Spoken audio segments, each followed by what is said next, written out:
It is 6:40 to say the least. A lot of Saints fans were worried after last week's game against Atlanta. The Saints did not look good.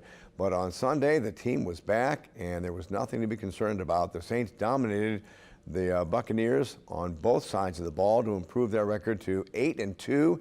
Joining us now to talk about that is WWLTV.com columnist Ralph Marlborough. And it was a good game. It was fun to see that happen after that debacle the week before.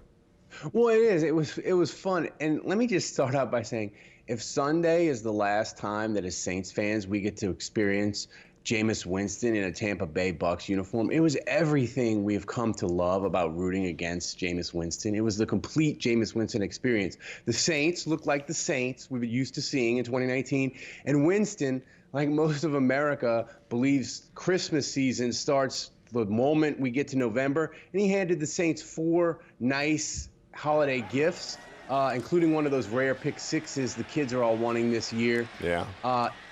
You know, the thing about Tampa Bay and Jameis Winston is Jameis Winston eventually does Jameis Winston type activities. You're probably asking yourself, Ralph, what is a Jameis Winston type activity? That throw to a wide open Marcus Williams late in the fourth quarter for a touchdown is the quintessential Jameis Winston activity. Yes, I know Marcus Williams plays for the Saints, but in Winston's defense, he was wide open, Eric. I'll tell you what, though, watching Kamara and Michael Thomas, I mean, those guys are just incredible on the field, and Drew looked great. We say this every week, Eric. It's amazing Except last to me. week. Except last week. The thing about Michael Thomas that is just ridiculous is he's at times the Saints' only healthy receiver this year, and teams are still unable to guard him. Now, you would expect that if Tampa has the worst pass defense in the NFL, so them being confused and forgetting where Michael Thomas is when he's in the middle of the field and being wide open is par for the course for them. Yeah. But the thing for the Saints is they need Kamara healthy, they need Michael Thomas healthy, and one other thing that happened yesterday, which is 2 weeks in a row. I know Atlanta destroyed the Saints, so we kind of blocked it all out of our mind. Jared Cook, the tight end they signed in offseason, he's had 2 good weeks in a row. Oh, yeah, he looked great.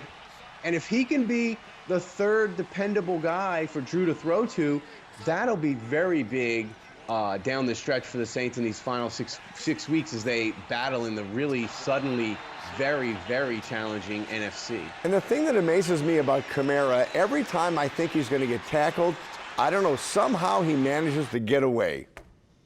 I feel like Kamara is a magician in a way where there'll be 4 guys around him, and you'll be like, oh, that's too bad. He's only going to get 3 yards. And then 2 seconds later, he's either in the open field running or has spawned or just disappeared and reappeared somewhere else. And you're like, oh, he got 15 yards. How did that happen?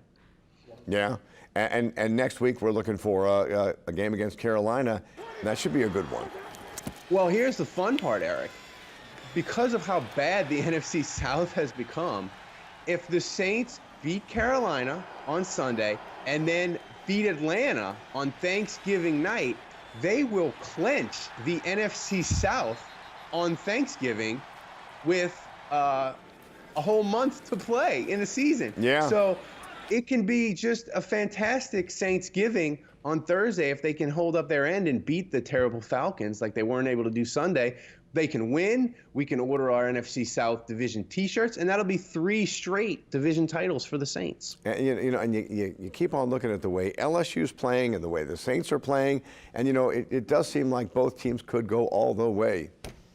Well, Eric, we're going to be back to January 2012, where we're going to have the Saints and LSU both playing a playoff game the same weekend. That didn't go so well in 2012, but this year or 2020, we'll hope it goes better. I'm looking forward to it. It could be the Saints at home in a playoff game and LSU in the Superdome in the college football final, which would just make New Orleans that weekend a little bit crazy, I think. No, a lot crazy, and it doesn't get better than that. All right, Ralph, thank you very much. Up next, as we said, the Saints take on another division rival. It's the Carolina Panthers. That game is Sunday at noon in the Dome. You can see all the action right here on Channel 4.